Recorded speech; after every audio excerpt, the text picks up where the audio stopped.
보겠습니다. 누가복음 5장 22절에서 26절까지 보겠습니다.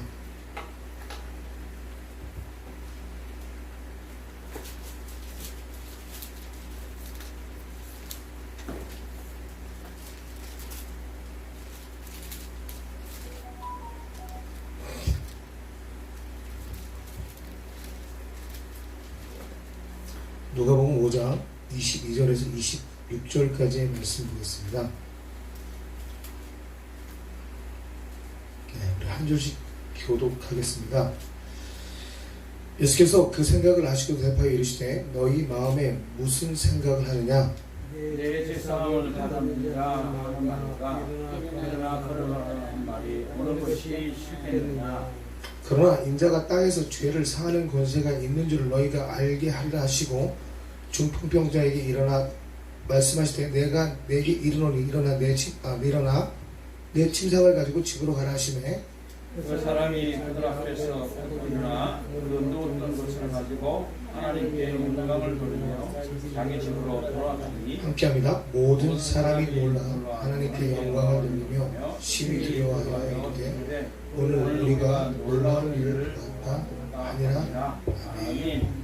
하나님 감사합니다. 귀한 말씀 주셨습니다. 종을 뒤로하시고 주님께서 귀한 말씀해 주신 되심으로 이 시간 선포하게 하시고 그의 능력의 배가가 이 귀한 교회 가운데 일어날 수 있도록 역사해 주시옵소서. 아멘. 늘 하나님이 이루시는 말씀은 정말 놀랍습니다. 그 말씀의 하나하나가 우리 생명되는 우리가 이 시간 알도록 도와주시옵소서.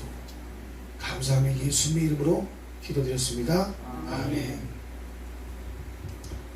첫날인데 최고로 긴장해 본 것 같아요. 진짜 예부여 봐가지고 이 설교하면서 이렇게 많이 긴장해 본 게 처음인 것 같아요. 왜냐면 설교 직전에 저를 긴장시키는 전화를 너무 많이 받아가지고 아멘.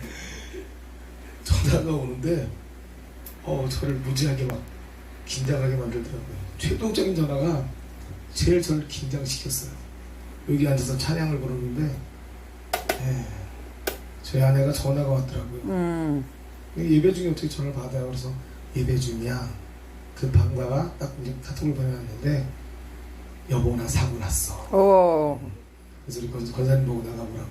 좋은 일이 있으려고. 아멘. 큰 사고 쳤어. 교통사고 났다 그러더라고. 근데 큰일 없어. 사람 안 다쳤다고 하더라고요. 아멘. 계속 긴장의 도가니로 저를 몰고 왔어요.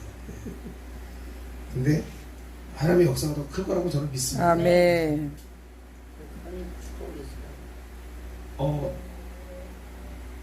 이제 오늘이 11일째 되는 것 같아요. 11일째. 제가 하나님께 어느 날 마음에 발동되기 시작했어요. 나 이대로는 목사 못할 것 같아요. 뭐지? 안 할랍니다, 하나님. 주여. 이 어떤 뭔가 미치거나 어떤 하나님과 어떤 이 관계 가운데서 아버지. 어떤 일이 계획되고 일어나지 않으면 도저히 안 될 것 같았어요. 그래서 저 금식할래요. 아멘. 금식하는데 아멘. 하나님 나 진짜 금식 한번 해볼게요. 아버지. 성경을 읽다 보니까 마가복음에서 하나님께서 주여. 제자들에게 얘기하는 게 있거든요. 이런 것은 금식에 나가는 것이 없고 기도와 금식에는 나가는 것이 없다고 말씀하셨거든요. 사실 근데 그 금식의 의미를 알고 난 다음부터 제가 뭐랄까 하나님 앞에 더 강건하게 서게 됐는데 이 금식이라는 게 배가 고픈 것이 아니라 배가 부른 거라는 걸 알게 됐어요. 그래서 40일 작정 금식을 하게 되는 게 영의 금식을 하기 시작한 거예요.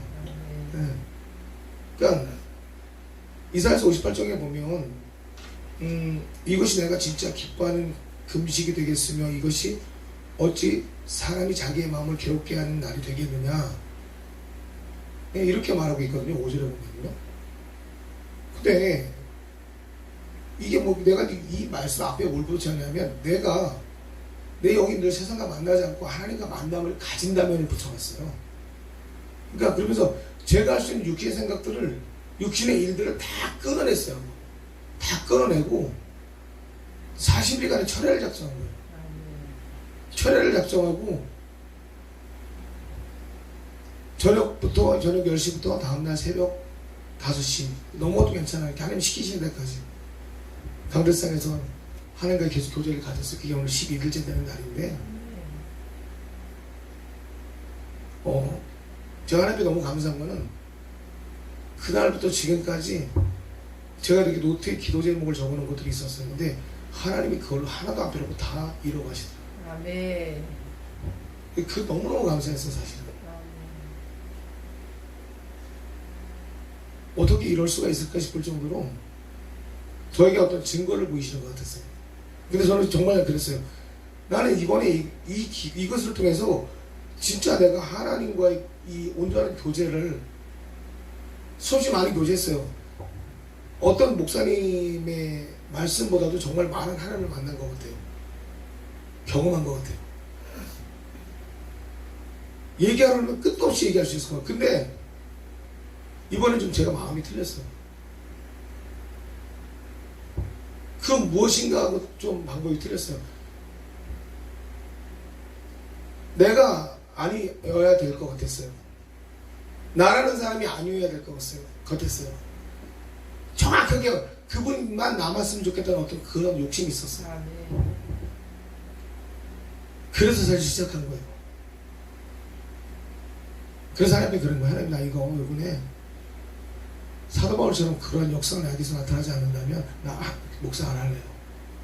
그냥 그런 각오로 사실 시작한 거였어요.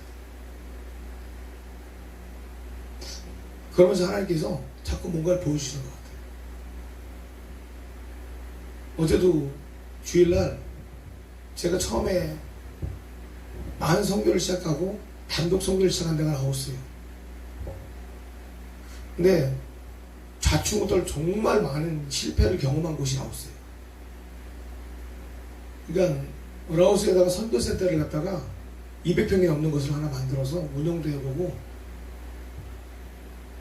세상 말로 생쇼를 다 해봤어요. 다 해봤는데 잘 안 되더라고요. 그렇게 뭔가 돌진했다가 실패하고 돌진했다고 실패하고 반복하더라고요. 근데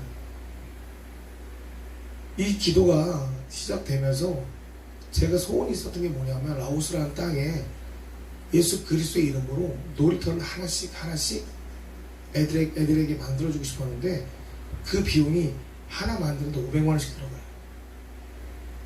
그걸 기도하는데 이곳에 와서 결심하면서 조금씩 모으기 시작했단 말이에요.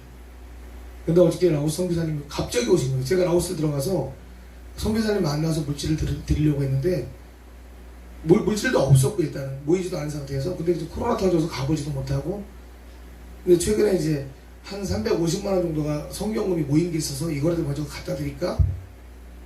근데 갑자기 오신 거예요. 갑자기 오셔서 교회에 갑자기 방문하셨어요. 오늘 이틀 만에. 그래서 설교를 부탁하고 교회 오신다는 마음에 하나님께 기도했는데 일단 모인 곳을 드려라. 그래서 이제 권사님들하고 상의를 드렸는데 다 동일한 마음을 받으셨더라고요. 그래서 그걸 예물을 담아서 예배가 끝난 다음에 광고 시간에 선교사님을 모셔서 드렸는데 마음에 감동이 왔어요. 뭐냐면 나머지 금원 500만 원의 나머지 금원을 선포하라고 하시더라고요. 근데 하나님께서 정말 그거를 그날 다 채워갖고 드리게 하시더라고요. 그래서 라오스 선교지에 진짜 하나님의 뜻대로 이 좋은 놀이터가 하나 올라서게 됐어요. 아멘. 학교도 졌고요. 아멘. 유치원도 만들었는데 아멘. 그 놀이터 하나가 안 생기기 시작하는 거예요. 아버지. 근데 하나님 해 가시더라고요. 아멘. 오늘 제가 무슨 얘기를 하고 싶으냐면 영으로 죽는다는 의미가 무엇인지 좀 말하고 싶어요. 오늘 본문에 가만히 보니까 예수님 중풍병자를 고치세요. 많은 사람들이 모여있고 3명이 한 중풍병자를 데리고 들어옵니다. 근데 거기서 죄 사함에 대해서 예수님 선포해버리세요. 그러니까 이 바리새인하고 서기관들이 예수님을 보고 신성모독이라고 생각하는 거예요. 근데 이제 그리고 나서 예수님이 이 말씀을 선포하시는 거거든요. 그들이 생각을 아시고 난 다음에 야, 죄 사함을 받으라는 말과, 그죠? 일어나 걸으라는 말이 어느 것이 쉽겠냐 이거죠. 그 다음에 얘기하시는 게 뭐냐면, 인자가 땅에서 죄 사하는 권세가 있는 줄 너희가 알게 하리라 한 다음에 얘기하시는 게 뭐냐면, 중풍병자에게 내 자리를 들고 일어나 걸어가래요. 죄 사함을 받으라는 권세가 있는 걸 보여주겠다고 하는데, 이 사람의 병이 나아요. 재밌지 않나요? 그렇지. 율법에 옷을 입고요, 본인은 상같이 큰데 이들이 죄사함을 받기 위해서 그 무엇인 재물을 갖고 와서 의뢰를 했지만, 자기가 기도하고 아마 이들에게 죄사함을 선포할 수 있는 자들이 이 제사장들일 것입니다. 근데 이들에게는 나타나지 않은 또 하나의 증거가 바로 이런 중풍병자들에게 있어. 뭐요? 자기의 자리를 들고 일어나 걸어난 명령일 거예요. 이들에게는 어쩌면 죄 사함이라는 단어는 익숙할 수 있을 것 같아요. 근데 신기하게 일어나서 내 자리를 들고 일어나 걸으라는 말은 전혀 익숙하지 않을 것 같아요. 근데 예수님이 신기하게 죄 사함을 받으라 라는 말과 일어나 걸으라는 말 중에 어떻게 더 쉽냐는 말씀 속에서 인자가 죄 사함을 받으라는, 예, 이거에 대해서 보여주시겠대요. 근데 일어나 걸어가네. 여러분, 그 다음에 어떤 게 나오냐면, 그 다음에 장면이 세리의 집에서 함께 식사를 하는 장면이 나옵니다. 그때 이들이 또 뭐라 그러냐면, 왜 죄인과 함께 식사를 하냐는 거예요.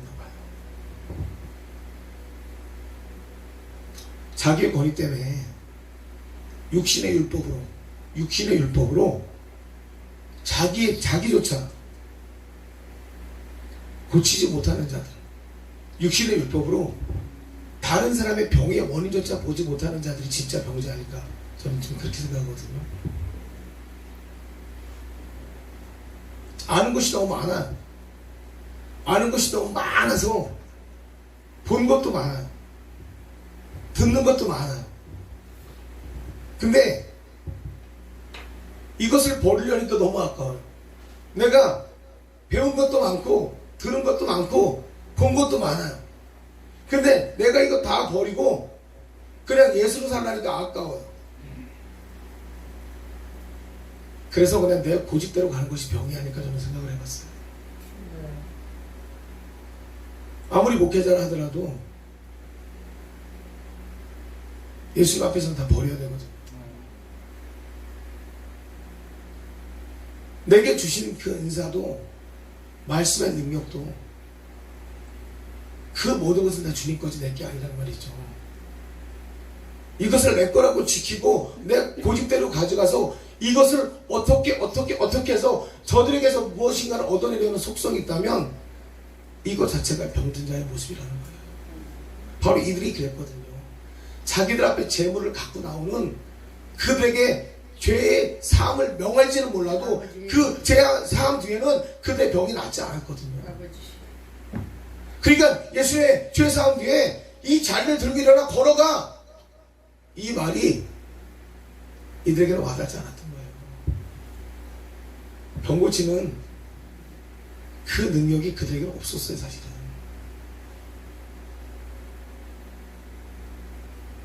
눈이 있어도 보지 못하고 귀가 있어도 듣지 못하는 자들은 예수의 말씀이 무슨 말인지 몰랐던 거예요. 그러니까 세리집에 가서 똑같은 얘기를 또 하는 거예요. 죄라고 밥 먹는다고. 그러니까 예수님이 얘기하잖아요. 너희는 건강한 자이기 때문에 의사가 쓸모없다. 바로 이런 자들이 뭐예요? 영적으로 죽은 자들이죠. 창세기 3장에서 보면 3장 6절에 여자가 그 나무를 먼저 먹음직도 하고 보암직도 하고 지혜롭게 할 만큼 탐스럽기도 한 나무예요. 나무인지라 여자가 그 열매를 따먹고 자기와 함께 남편에게 주매 이렇게 얘기하고 있거든요. 이때부터 죄가 시작되는 거거든요. 하나님은 우리를 자기의 형상대로 만드셨고 자기의 영을 부어서 만드셨는데 우리가 그 사단에게 정체성을 빼앗기는 바로 그 순간이거든요. 하나님과 같이 되기를, 너희가 이것을 먹었을 때 하나님과 같이 된대요. 근데 우리는 이미 하나님과 같이 만들어졌단 말이에요.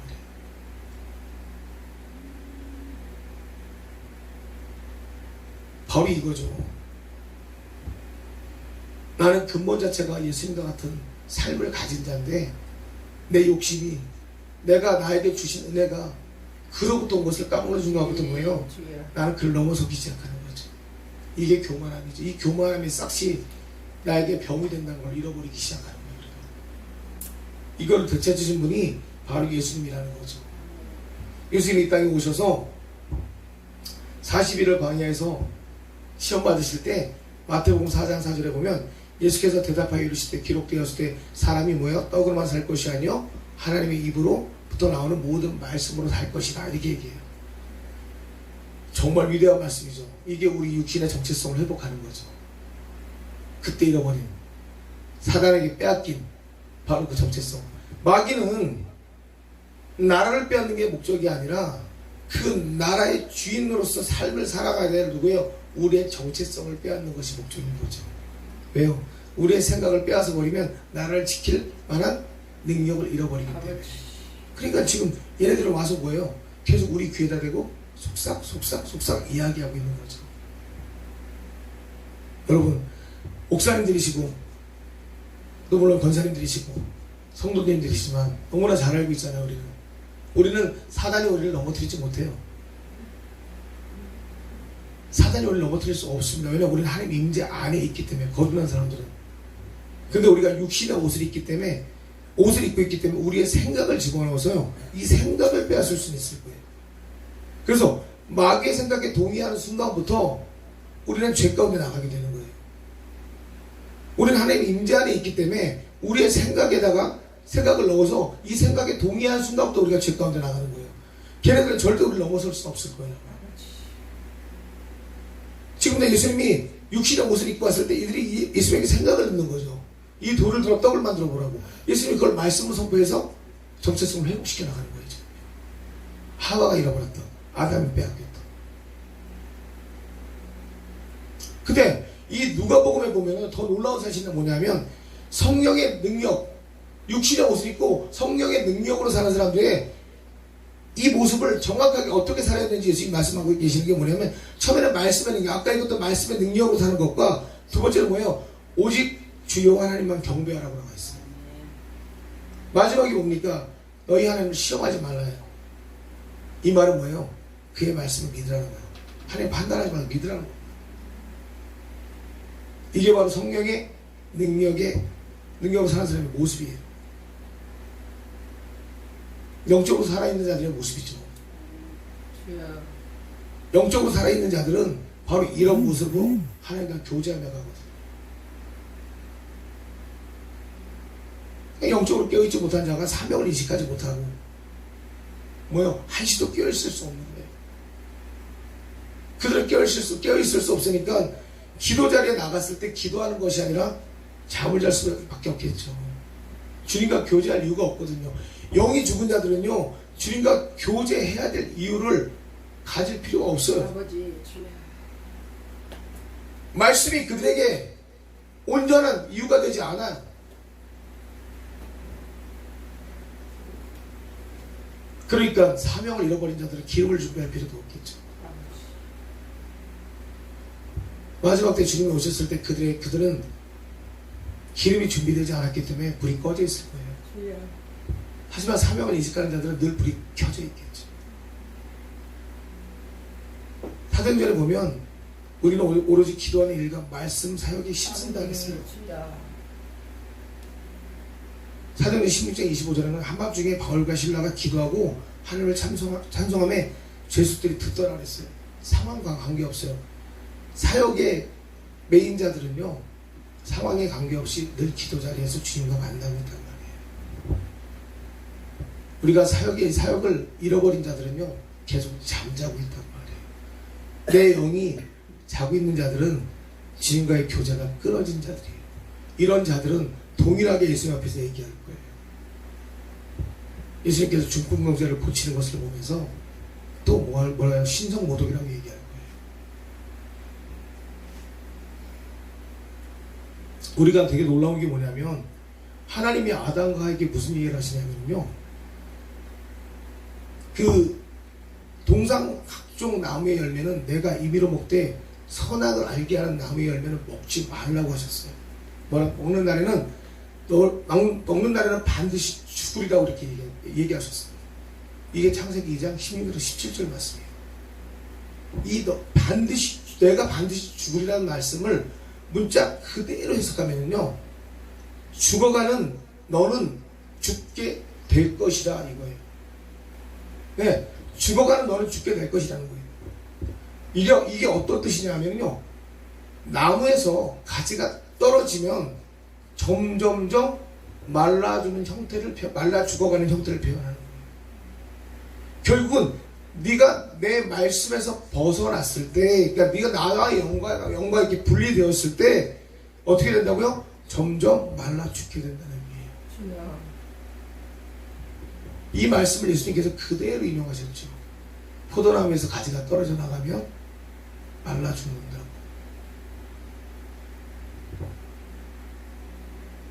영이 죽은 사람은 영적인 죽음으로 시작해서 뭐예요? 점진적으로 육체가 죽어가기 시작하는 거예요. 그래서 육신의 생각은 사망이 되는 거죠.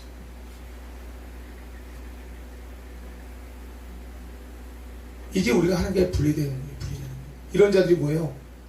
자기 육신의 생각으로 모든 것들을 판단해서 하나님과의 관계를 잃어버리게 되는 거예요. 축복을 많이 받길 원해요. 축복을 얻기도 원해요.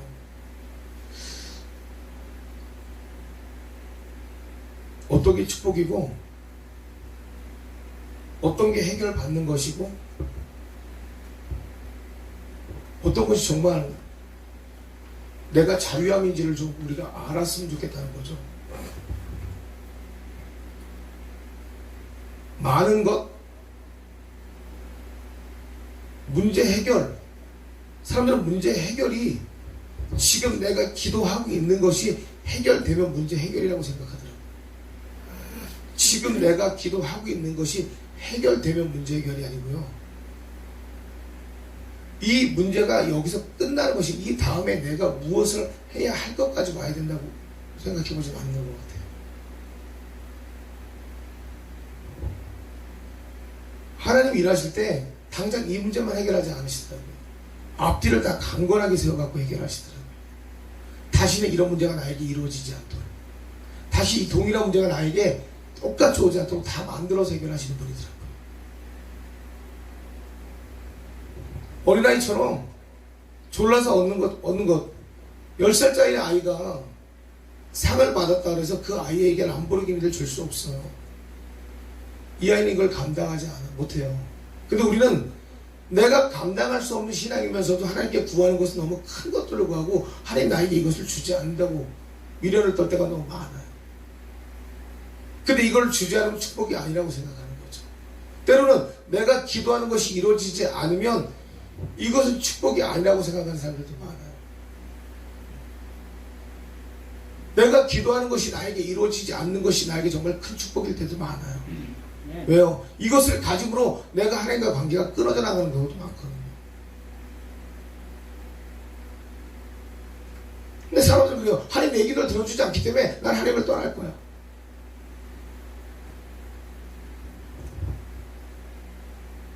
근데 그렇지 않아요. 하나님과 교제가 안 되는 사람들은 하나님의 향한 뜻이 나에게 무엇인지를 아는 거죠. 나는 이곳이 부흥되기 위해서는 이 안에 임재하신 하나님을 온전히 알고 만나는 것이 먼저라고 생각해요. 복 주신 하나님 맞습니다. 하나님 우리에게 벌을 주시고 우리를 때리시고 야단치시는 하나님이 아니라 우리에게 복을 주신 하나님 맞아요. 그런데 우리 스스로가 그 복을 막아서고 있다는 것은 잘 모르는 것 같아요. 우리 스스로가 하나님의 축복을 막아서고 있으면서 하나님께 복을 받기를 원한다는 거죠. 대부분 그런 것 같아요. 진행의 과정에서 내가 먼저 입술로 그것들을 말해버리는 거죠. 제가 전에도 한번 그랬을 거예요. 안수를 해서 병이 나았는데 이 사람이 일어나 걸으라고 했을 때 평생에 걷지 못하는 자가 일어났습니다. 이건 축복이거든요. 근데 걷지 못한다고 불평하기 시작하면요, 못 걸어요. 일어난 게 축복이거든요. 그러면 이 사람이 걸을 것을 선포해야 되는데 그냥 일어난 것 때문에 어떻게 해요? 80% 축복, 50% 축복밖에 얘기 안 하고 나머지에 대해서 믿음이 없다면요, 이 사람 걷지 못하는 거예요. 근데 대부분의 사람들은요, 이 사람이 일어나면요, 그 다음에 뭐예요? 능력 없음을 선포하게 되더라고요. 끝까지 일하신 하나님을 바라보지 못한다는 거죠. 우리가 하나님의 관계는 계속 친밀한 관계로 가야 되는데 복을 받기 원한다면 그 하나님과의 관계가 유지가 돼야 돼요. 근데 영이 분리된 사람들은 뭐예요? 그 하나님의 관계가 유지되는 것이 아니라 그 순간만 뭐예요? 그것들을 취하고 만다는 거죠. 그러니까 끊어져 버리는 거죠. 관계들이. 그리고 자신이 무엇을 할 수 있다고 생각하는 것부터가 가장 큰 오산이죠. 내가 하는 것이 아니라 하나님께서 그 일을 이루시는 건데 항상 내가 무엇을 할 수 있다고 시작하더라고요.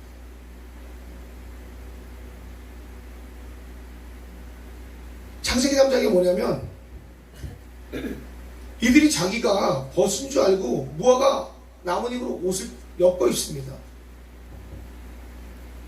이게 얼마나 교만한 건지 그들은 몰라요. 또 하나 뭐냐면 하나님이 아담에게 그럽니다. 야, 너 어디 갔냐? 숨어버립니다. 하나님이 주셔서 나와 함께한 여자가 그 나무 열매를 내게 주어서 내가 그걸 먹었고 난 그래서 하나님 두려워 숨었습니다. 두려움의 교만이 먼저, 이 두려운 사람이 두렵기 시작하면요, 이 교만이 먼저 찾아오기 시작하거든요. 이 사람은요, 하나님은 우리에게 벗은 것조차도 알게 하지 않으셨고요, 이 창피함조차도 알게 하지 않으셨어요. 하나님은 하나님의 빛으로 우리를 두르셨기 때문에 우리가 벗었음에도 우리는 창피함을 몰랐는데 내가 하나님과의 죄가 생기면서 하나님과의 영적인 관계가 끊어지면서 가장 먼저 오기 시작한 게 뭐냐면 내 벗음을 알고 하나님 말씀 앞에 내가 숨기 시작하고요. 그러나 뭐예요? 내 것으로 나를 가리기 시작해요. 이게 교만함이라는 걸 사람은 몰라요. 내가 가린 것은요, 바람 불고 그 다음에요, 바람 불고 햇빛이 내려쬐면 말라 비틀어지는 나뭇잎이라는 걸 몰라요. 하나님 거기다 가죽옷을 씌워서 온전한 것으로 나를 가리시는 분인데도 이것도 모르니까 뭐예요? 그 교만함으로 나를 가리고 하나님 앞에 내 모습을 보이는 이런 존재가 된다는 걸 모르는 거예요. 그러니까 내가 하나님 앞에 얼마나 뭐예요? 무성의하고 무가치한 존재로 하나님 앞에 나와 있는지도 모르는 거죠. 하나님과 영이 단절되면요, 늘 동일해요. 내 입에서 나가는 말이 무슨 말인지도 모르고 계속 뭐예요? 토해내기 시작하는 거예요.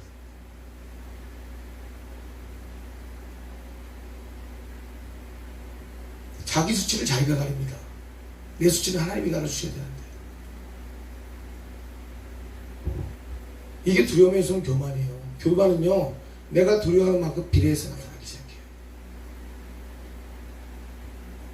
내 것을, 나에게 맡겨주신 것들을 내가 관리하지 못하면 이 원인부터 찾아서 하나님 앞에 나와야 되는데 내가 주신 것들을 온전히 관리하지 못하면서 누구를 관리할 수 있다고 생각할까요? 한번 생각해 보세요. 하나님이 나에게 맡겨주신 것들이 관리되어지지 않고 있는데 그 사람이 누구를 관리할 수 있습니까? 내 밭을 경작하지 못하는데 다른 사람의 밭을 경작할 수 있을까요? 그거는 말이 안 됩니다.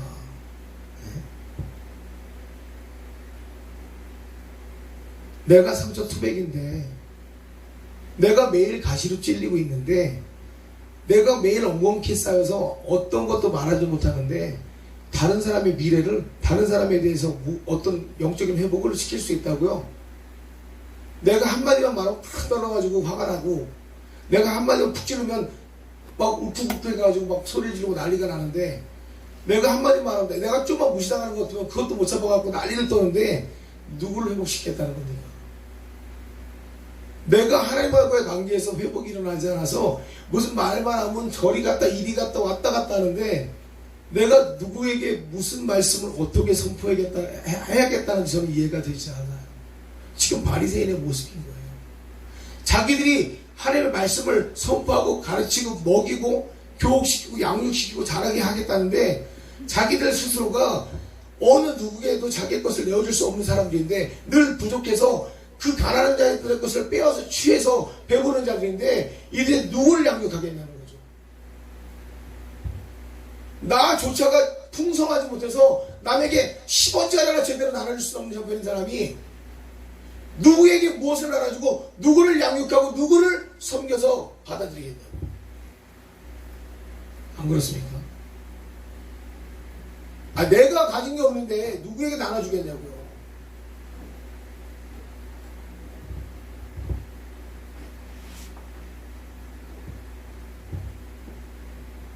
하나님과의 관계가 끊어지면 다 끊어지는 거예요. 그런 척이 아니라 우리는 늘상 뭐예요? 하나님 앞에서 이 바리새인들처럼 겉 모양만 하나님과의 영적인 교제를 나누고 있는 거예요. 무겁죠. 그러니까 반복되는 신앙이 되는 거예요. 얼마 전에 어떤 목사님이 다리를 안수하니까 나았단 말이에요. 나았는데 일주일 뒤에 그 다리가 또 아파갖고 와요. 배를 안수하니까 나았단 말이에요. 일주일 뒤에 또 아파갖고 와요. 뭐하러 안수받냐고 물을 바에. 이 다리가 아파서 안수를 했는데 나았어요. 그래가지고 팔짝팔짝 뛰면서 갔단 말이에요. 근데 또 안수받으러 와요. 그러면 그분은 그 다리가 어떤 다리냐고 도대체. 받아야 될 필요가 없잖아요, 안수는.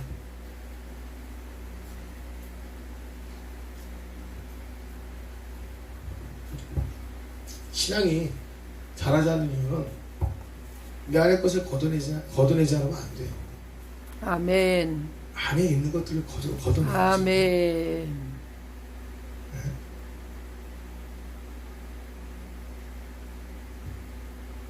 우리가 할 수 있는 것도 아니고 하나님께서 하시겠죠. 당연히 하나님께서 하시지만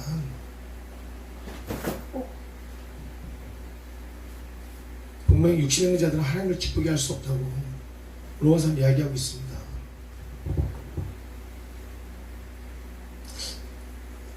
제가 이 성경을 계속 묵상하면서 느낀 게 우리가 영의 생각하지만 영의 생각이 어려운가? 제가 사도 바울을 이렇게 보면서 느낀 게 사도 바울이 그 고민을 했던 것 같아요. 정말 예수님처럼 살 수 있을까? 사람들은 그렇게 이야기했을 것 같아요. 야, 예수님은 하나님의 아들이니까 가능하지. 우린 육신이잖아. 아니요. 제가 이렇게 성경을 가만히 보니까 사도 바울이 그 고민에서 빠져나온 것 같아요. 육신 맞아요. 근데 예수님도 육신의 옷을 입고 오셨고요. 단지 죄가 없다 그랬어요. 근데 우리가 예수 그리스도를 믿으면서 죄가 없어지고 내 생각이 하나님과의 초점이 맞아지면서 육신의 생각을 제거하기 시작하니까 동일하게 성령의 능력이 예수님과 같이 우리에게 동행함으로써 그 일들을 행하기 시작하더라고요. 그러니까 로마서 7장까지 이렇게 보니까 내 속사람은 하나님을 사랑하는데 내 거친 계속 육신의 것 때문에 힘든 거예요. 이런 것들이 계속 뭐예요? 나를 괴롭히다가 팔짱에 가면서 이게 자유하기 시작하더라고요. 결국은 뭐냐면 예수님과 같은 동일한 능력들이 사도 바울에게서 나타나면서부터 이 삶이 자유해지기 시작하더라고요.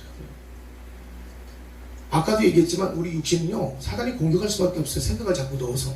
하지만 내 안에서 그리스도로 자유함을 느끼면서부터 이것들이 나를 공격할 수 없게 되는 것을 보게 되더라고요.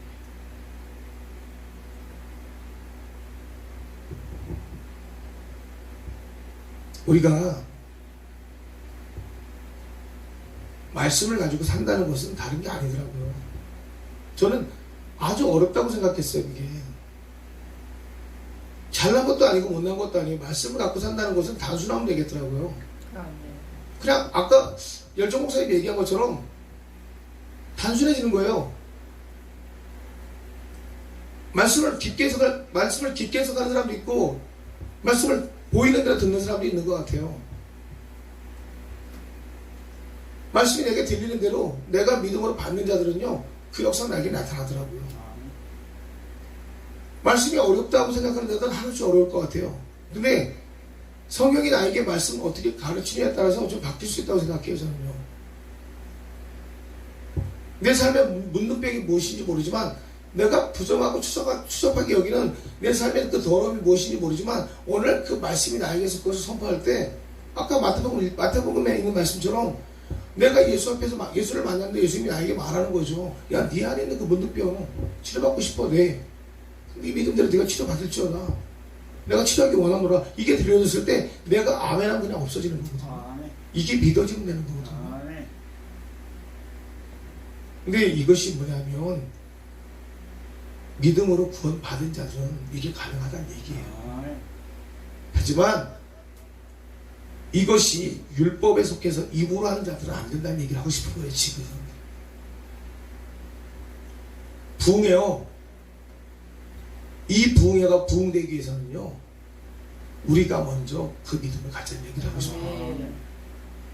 이곳에 모인 자들이 그 믿음으로 먼저 부흥되면 저는 예부협의 모든 부흥회는요 산같이 일어날 거랍니다.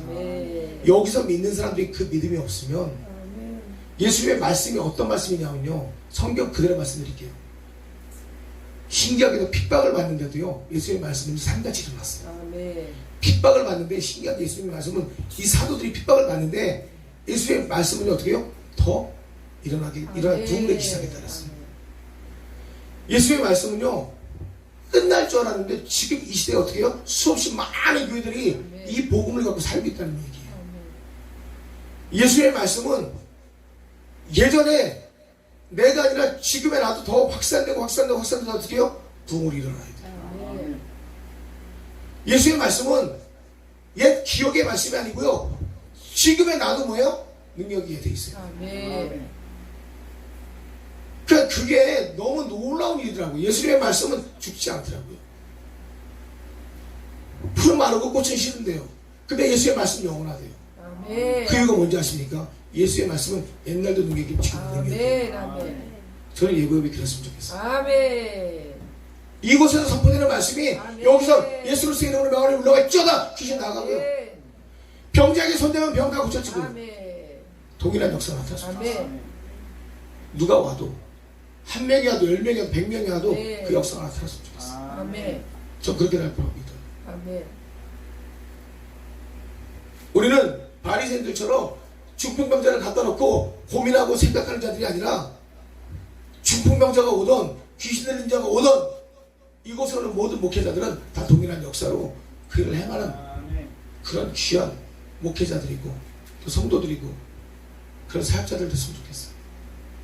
그럴 때 예배업이 가는 모든 교회는 다 그 중심에 그리스도로 일어날 걸 저는 믿습니다. 기도하겠습니다. 우리 오늘 말씀 붙잡고 같이 기도했으면 좋겠어요. 하나님, 우리는 영에서 분리된 자가 아니라 영과 하나 된 자들입니다. 우리는 그냥 그리스도로 나가는 자들입니다. 오늘 예배 첫날입니다. 주님, 부족하지만 이 시작이 예배업이 언제 끝날지 모르지만 그 끝나는 날까지도 영원한 부흥의 역사를 이루게 하시고 이제 하나님 이 시대의 마지막 교회 능력 있는 정말 부흥사의 증거들이 되도록 역사하시게 인도하여 주시옵소서. 우리 다같이 주님 한 번만 부르면서 기도하겠습니다. 주여! 하나님 감사합니다. 오직 주님의 주권으로 모든 걸 열어가시고 하나님의 은혜와 능력과 오직 주의 놀라우신 아버지 주권으로 이 모든 것을 움직여 주시옵소서. 주님 하나님이 하십니다. 주의 능력만이 아버지 모든 걸 이끌어 나가십니다. 주의 놀라우신 아버지의 증거가 이 모든 것을 생명으로 아버지 새롭게 어떻게 역사하여 주시옵소서. 하나님을 세워가시는 이 놀라우신 증거 앞에서 우리는 지금 무릎 꿇으며 주 예수 그리스도의 이름만을 선포해 나갈 것입니다. 이름의 아버지 놀라운 증거들을 주셔서 그것들 하나님 모시게 기쁨 되게 하시고 능력이 되게 하시고 선한 아버지 하나님 주님의 그 계약들을 이 아버지 일어나갈 수 있도록 역사하여 주시옵소서. 사랑하는 아버지